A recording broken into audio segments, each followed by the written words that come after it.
ప్రవీణ్ పగడాల గారు కడప జిల్లా పొద్దుటూరులో పుట్టి ఎన్నో ఒడిదుడుకులతో ఎదిగి అనేకులకు మంచి ప్రేరణగా కొందరిని దత్తత చేసుకుని ఎందరికో ఉపాధి కల్పించి నమ్మకమైన సేవాభావం, భయము, గర్వము లేని గొప్ప వక్తగా మనిషిని మనిషిగా ప్రేమించండి అని చెబుతూ గొప్ప చరిత్ర సృష్టించిన ఆత్మీయ పోరాట యోధిని జ్ఞాపకం చేసుకుంటూ ఈ కవితా సందేశం.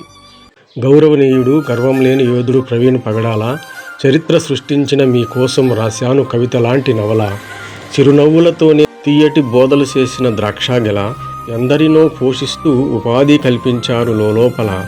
మనిషిని మనిషిగా చూడండి అని చెప్పి ఇంకా చెప్పారు చాలా. ఇలాంటి మిమ్ములను చంపుటకు కారణమేలా?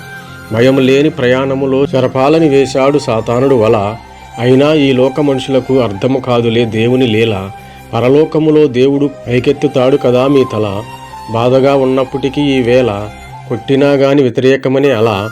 కుటుంబ సభ్యులు ఎవరూ పడకండి డీలా. అభిమాన సంఘాలు చెరగనీయకండి కర్తవ్యాల కళ. ఆయన వదిలిన పని అగ్ని జ్వాలలా మండుతూ అయ్యింది ఆత్మీయ జ్వాల. దాచబడిన నీతి కిరీటం ఇచ్చి దేవుడే వేస్తాడు ఆయనకు పూలమాల.